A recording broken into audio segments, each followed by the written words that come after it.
¿cómo estás? Bienvenida a Dueña de tu Belleza, Medicina Estética y Cirugía Plástica Segura. Yo soy la doctora Sandy Dueña, soy médico de envejecimiento.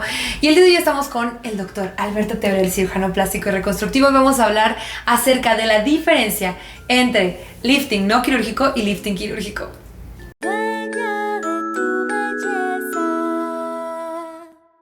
Hola, ¿cómo estás? Bienvenida a Dueña de tu Belleza. Vamos a hablar de este tema porque habíamos hablado un poquito respecto a esto. Ya lo habíamos mencionado porque sí estabas conmigo esa vez que estábamos haciendo la grabación. Sí. Pero desde otro plano. Desde otro plano, exacto. Pero dije, no, creo que hay que atrevernos a hacerlo en un video de YouTube donde hablemos acerca de lo que opina uno, lo que opina el otro, para que vean las caras, para que vean la emoción. Porque es que nosotros nos apasionamos muchísimo y nos enseñamos los casos. Y mira este caso, y mira este caso de acá. Entonces, justamente vamos a hablar de eso. Primero que nada, ¿qué es un lifting? ¿Qué es un lifting? Lifting, como la palabra dice en inglés, es levantar. Entonces un lifting, en este caso, si lo dividimos entre quirúrgico o no, la única diferencia es si lleva un procedimiento invasivo. Invasivo porque al final ambos pueden ser mínimamente invasivos, ¿no? El no quirúrgico, al final, el hacer un lifting con una aguja o algún otro elemento, lleva un cierto procedimiento no quirúrgico poco invasivo. Y ya hablando ya de lifting quirúrgico, tiene que ir a un quirófano. Entonces implica cirugía y bisturí.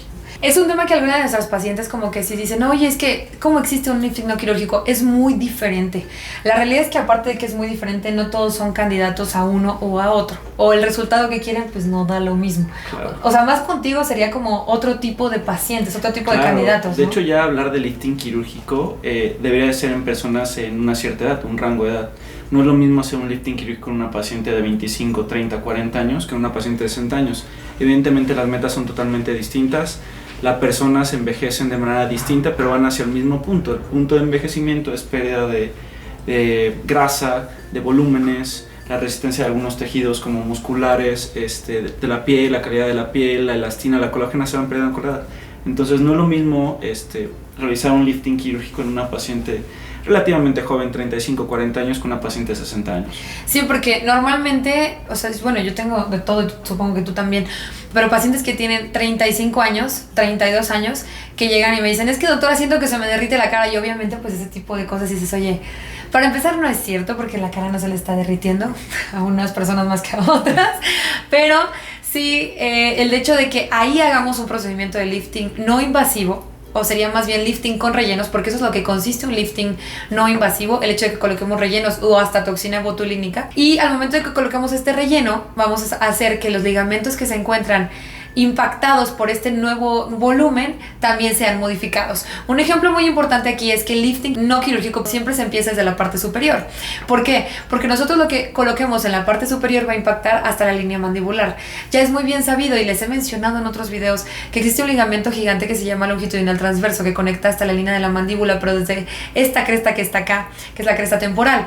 Entonces cuando nosotros colocamos relleno en esta parte superior, en automático todo se va a jalar hacia arriba y entonces estamos realizando un lifting no quirúrgico. En estos pacientes de 35, 32 años, el colocar un poquito de relleno ahí, un poquitito, sí hace un efecto de levantamiento pequeño, que la paciente dice, ay, es que siento esto y quiero esto, ¿no? Entonces eso pequeñito que podemos hacer, lo podemos hacer con un lifting no invasivo.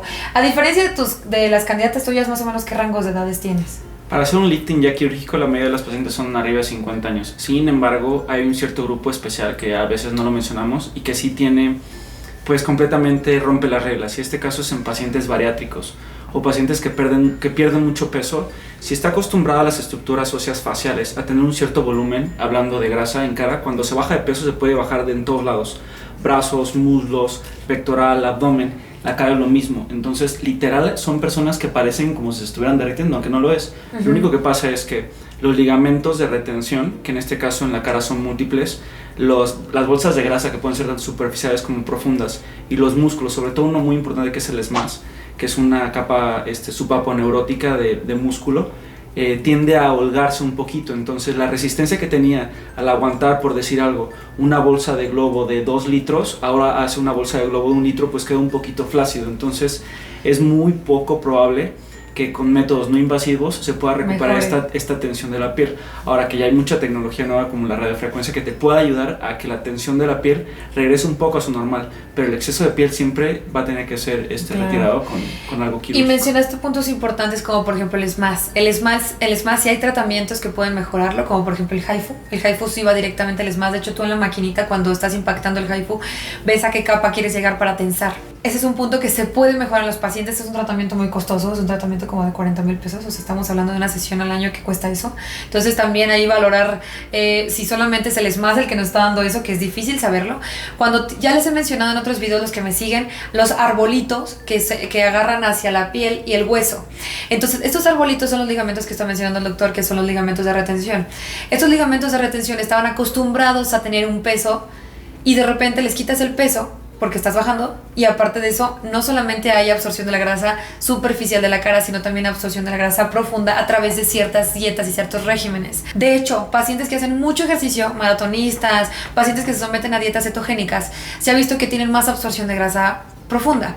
Entonces, esto que condiciona que si tenemos menos grasa superficial y menos grasa profunda, nuestros ligamentos se encuentran en el medio, pues obviamente esto va a caer con mucha más facilidad, porque aparte la grasa se baja mucho más rápido que el hecho de que tensemos en los ligamentos. Por más que el paciente bariátrico se haga tratamientos desde el inicio, es mucho más fácil que baje la grasa. ¿Por qué? Porque pues así es, el tema este es rápido, el colágeno se produce en 3 meses y la grasa tú la puedes bajar en una semana, ¿no? Entonces Sí. ahí sí impactaría bastante. Sí, ahí entra un tema en discusión muy importante, que es realmente cuando hace uno una cirugía por rejuvenecimiento facial, son varios componentes, no únicamente se estira la piel. Estira la piel lo que se ve de manera externa, pero ya de manera quirúrgica hacemos varias cosas. Lo principal es, estos ligamentos de retención se deben de cortar y se deben reposicionar. 2, el sistema musculoponeurótico superficial, que es el SMAS, estas siglas en inglés, SMAS, hay que recortarlo inclusive. Y otra cosa muy importante que a veces no se mencionan, pero también el músculo cigomático, tanto el mayor como el menor, juega un papel importante en las bolsas de grasa, ojo.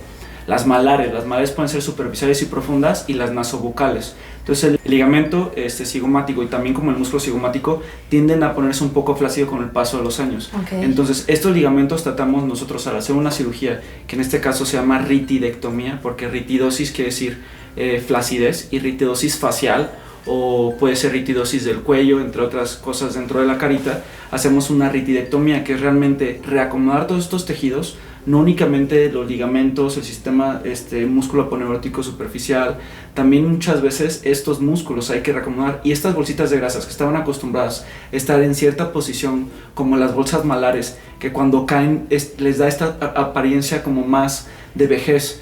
De hecho, cuando nosotros vemos una apariencia de una cara juvenil, es una cara en forma de corazón, cuando el mayor de los volúmenes tienen que estar en las regiones malares y superiores, o el tercio superior facial, y cuando tienden a estas estructuras a buscar un poquito la flacidez, o a hacerse flácidos estos ligamentos de retención, o este sistema musculoponeurótico empieza a ponerse un poquito más flácido, todas estas estructuras, que normalmente el volumen puede ser normal, pero cambia en la posición del volumen, es cuando se les ven estos surcos nasogenianos, este pómulo que tenían en su posición normal tiende ya a bajar cae un poquito más, inclusive los joules, que al final es bolsitas de grasa que estaban antes acomodadas en ciertas estructuras, ya no lo están.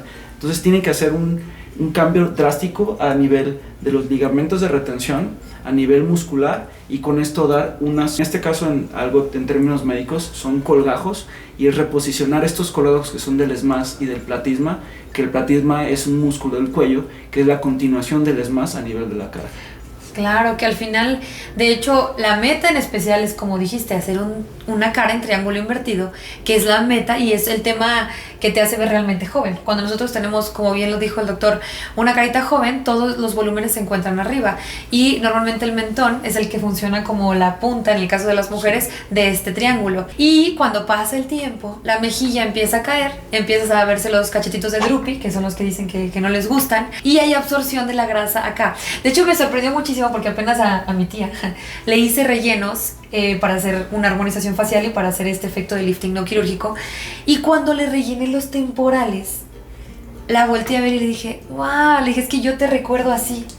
O sea, yo te recuerdo así cuando estaba más chica.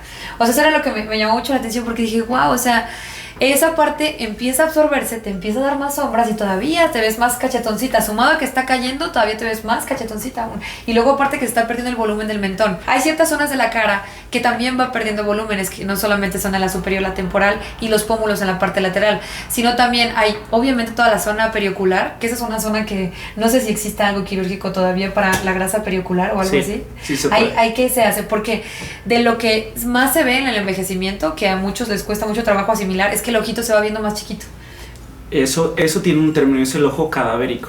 Y eso tiene que ver porque el ojo, alrededor del ojo, cuando hablamos de rejuvenecimiento periocular o blefaroplastías, con el paso del tiempo, esta piel que tenemos en el párpado superior empieza a holgarse un poquito. Ustedes pueden voltear a ver a sus abuelitos o a sus tías y pueden ver cómo tienen como si fuera una capita delgadita de piel que les cuelga y les está cubriendo las pestañas. Y cuando esto es muy drástico, inclusive les hace la visión como si fuera engorra y les tapa la visión, les reduce la visión. Entonces ahí juega un papel muy importante algo que se llama blefarotosis y blefarocalasia, que es algo muy diferente. ¿Vale? Bueno, blefarotosis y blefarocalasia, ¿cuál es la diferencia? Blefarotosis, que el párpado esté caído, y calasia es que el párpado tenga demasiada piel a pesar de que el párpado no esté caído. ¿Vale? Claro. Son dos cosas diferentes que al final son parte del tratamiento de una blefaroplastia, que es cortar y reposicionar estos párpados. Ahora, en el párpado superior se puede quitar bolsas de grasa, sí, también existen. Son menos evidentes que en el párpado inferior, que en el párpado inferior tenemos 3. Más común. Es más común. Sí. Pero en el párpado superior es menos común porque tenemos únicamente la medial y la media, y en la parte lateral superior no hay bolsa de grasa, pero tenemos ahí la glándula lagrimal. Bueno, que al final parte de las vías lagrimales y no tenemos grasita ahí, entonces no se quita, pero en el inferior sí. Y de hecho, si voltean a ver a su abuelito ahora, el abuelito tienden a hacer más bolsas aquí abajito, que se ven como muy cansados, como si se les estuviera un poquito ahí la carita bajando, derritiendo los ojitos, y les da este aspecto como de Snoopy, o que tienen aquí unas bolsitas muy grandes. Ahí sí se puede hacer. Puede haber rejuvenecimiento con que quitando el exceso de piel, quitando el exceso de grasa, pero nunca quitándole más, porque si no te da un efecto, como ya mencionaba, como de ojo cadavérico. Ahora, en personas ya muy, muy grandes y que pues por ende pierden grasa y tienden a tener estos ojitos como hundidos, podemos hacer lipotransferencias. O sea, quitar grasita y lipotransferírselas en esa parte para darle rejuvenecimiento facial. Algo muy importante que deben de recordar es que uno pensaría que entre más delgada la cara es algo más estético, y no. En cuanto a la cara, los volúmenes les da un rejuvenecimiento más que un envejecimiento. Entonces, no, es indispensable hacer volumen, claro. Y es algo que por eso tenemos un video aquí que te lo voy a dejar en la descripción, que es volúmenes, o sea, rellenos después del lifting quirúrgico. O sea, porque las que creen que se hacen lifting quirúrgico dicen, pues ya está, ya me estiré. No, no es así, porque hay absorción. Y de hecho lo recomendado realmente es hacer el lifting quirúrgico, y algunos de los cirujanos plásticos, incluso tú también, hacen relleno con grasa, ¿no? Con grasa autóloga. Entonces, esta grasa autóloga sí nos permite poder tener los volúmenes que teníamos antes. Ahora, con respecto a fillers, los fillers también se colocan en la parte periocular. Pero mi duda más importante es que el ojito en la parte posterior va perdiendo grasa. Eso ya es algo más interno. Yo creo que oftalmología oculoplástica igual tendría que verlo. Porque esa pérdida de grasa sí hace que el ojo se vaya metiendo, independientemente de que la grasa alrededor, pues, podamos modificarla. De hecho, incluso hay protocolos de rellenos con fillers de colocación de este mismo hueso que en los hombres se va perdiendo mucho. Entonces, cuando al hombre le restituimos el volumen de la ceja, o sea, toda la ceja, se le ve la cara padrísimo. Y es un protocolo que ya hemos aquí instalado en nuestros tratamientos en los pacientes masculinos, sobre todo, porque las mujeres sí tienden a mantener un poco ese volumen, pero el hombre no, se le empieza a absorber y empieza a caer. Esa grasita retroocular, yo ahí sí tendría un poquito, sería un tema de discusión muy importante, que sí valdría la pena invitar a lo mejor oculoplástico o un oftalmólogo. Pero ahí les voy a dar un tip, bueno, algo que yo sí tendría mucha precaución, es que siempre cuando colocamos tanto rellenos, ya sean ácido hialurónico, cualquier otro tipo de relleno o grasa, lo que más miedo nos da en toda la zona periocular es darle a la arteria oftálmica. Sí, entonces, obvio. Eso es lo que cuidamos todo el tiempo. Puede dejar ciego una persona. Sí, claro. Y puede desencadenar una ceguera fugaz, y realmente cuando empieza a pasar eso, regenerar o volver a tener una visión al 100 es muy difícil. Entonces yo en ese tema no me metería. El porcentaje es muy bajo. De hecho, los pacientes que no en que lo presenten, sino en 1 o 2%. En tener menos. O sea, tienes todavía más posibilidades de que te caigas de un avión a que te pase eso a través de un relleno. Pero no solo pasa eso, es que hay un porcentaje mayor de los que no recuperan la visión de los que sí lo recuperan. Entonces, realmente sí es peligroso. Ahora, este tipo de técnicas se realizan de una forma específica en zonas donde no hay probabilidades de que ocurra eso. Pero obviamente sabemos que abarcando cualquier zona, o sea, periocular es importante. Pero bueno, ese es un punto muy aparte con respecto al tema de los rellenos de lifting. Y pues bueno, el importante, recalcar conclusiones. ¿Cómo es el lifting quirúrgico? Rapidísimo. ¿Cómo es el lifting quirúrgico? Nos basamos en una incisión alrededor de la orejita y que rodea toda la orejita y por atrás del cuero cabelludo. Una vez que se hace esta incisión, se levanta la piel hasta ciertos puntos, esto es anatómico, entre el canto externo y el ángulo mandibular, y a partir de ahí, dependiendo de la técnica quirúrgica y dependiendo de lo que hablen con su cirujano plástico, se puede hacer dos tipos de técnicas: sub-esmas o supra-esmas. ¿Y esto qué quiere decir? Por arribita una capita delgadita que se llama esmas, que es este sistema musculoponeurótico superficial, o por abajo. ¿Y cuál va a ser la diferencia? Entre más abajo del ESMAS es más invasivo, pero el tiempo o los resultados duran más tiempo. Entonces, si uno busca resultados más prolongados, hay que irse sub-ESMAS o deep plane, un plano profundo. Sin embargo, también aumentan los riesgos. Los riesgos quirúrgicos de hacer un lifting quirúrgico o lifting facial es desde un hematoma, un seroma, una infección, o el menos esperado es que podemos llegar a lesionar, o a veces no lesionar, pero irritar parte de las ramas del nervio facial, y eso nos puede dejar ciertas asimetrías. La mayoría de las veces se las corrige, en manos expertas es muy poco común que pase, es súper raro, pero sí hay que mencionárselo al paciente, que es uno de los riesgos de cualquier cirugía. ¿Por qué? Porque estamos metiéndonos en los planos para volver a recolocar todo lo que estaba, ahora que tú tienes 60 años, para que te veas como si tuvieras 40 o 50, pero con los riesgos de que pasan por ahí arterias, pasan por ahí nervios, pasan por ahí venas, y que siempre en cualquier mano experimentada aún así puede haber cierto riesgo de lesionar alguna rama. No el tronco principal, pero sí una ramita. Pero sí. Y de ahí en la recuperación, ¿cómo puede ser del La paciente? recuperación es al menos de una semana. La primera semana son los riesgos mayores. Esto se hace bajo anestesia general. El paciente está anestesiado en un quirófano, se infiltra un poquito de solución y se trabaja. Es una cirugía que puede durar entre 4 a 6 horas. Se trabaja por lo general cuando se hace una ritidectomía, no solo en el tercio medio e inferior de la cara, sino también se trabaja el cuello. Normalmente casi siempre es cuello, ¿no? Tiene que ser en conjunto. Sería no muy puedes extraño. dejar sí, sería muy extraño dejar una persona de la cara joven, entre unos 50, 40 años, y de repente le volteas a ver el cuello y tiene una diástasis o tiene todo este cuello holgado. Realmente se aprovecha el tiempo quirúrgico y se hace una ritidectomía tanto facial como en platisma, que es el cuello. Y de hecho, bueno, en cuestión de recuperación mencionaste que es una semana, y la verdad es que después de eso ya citas al paciente para quitarle los puntos.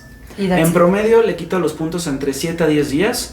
Lo más importante es la primera semana, porque es cuando se presentan este tipo de complicaciones como un hematoma, un seroma, o vemos algunas irregularidades en la carita al ser ciertas gesticulaciones, es cuando más se inflaman, y dejamos por lo general unos drenajitos. Depende del médico, pero se pueden dejar desde un tubito delgadito, que puede ser un Penrose, hasta un Biovac. Entonces estos se quitan conforme vayan gastando poco. Te pueden durar ahí 2 días o te pueden durar una semana. Okay. Masajes, ultrasonido. La primera semana no recomendaría nada. Ojo, algunos médicos recomiendan el uso de radiofrecuencia fraccionada después de la ritidectomía, pero sí al menos que pasen 2 o 3 semanas después. Masajes, sí se pueden hacer masajes para drenaje linfático, sí se puede hacer ultrasonido, y lo principal es que van a tener no aparato, pero van a tener para la recuperación lo que se llama barbicuello, que es como si fuera una faja. Realmente es indispensable el barbicuello. Indispensable, sí. ¿Por qué? Porque al final nosotros estamos abriendo una cavidad. Entonces, al abrir una cavidad tenemos un espacio, o creamos un espacio vacío, o quitamos grasita, o reposicionamos todo. Este espacio vacío, por lógica o por física, se va a tener que llenar de algo que a lo mejor nosotros ya quitamos, o donde antes estaba la grasita.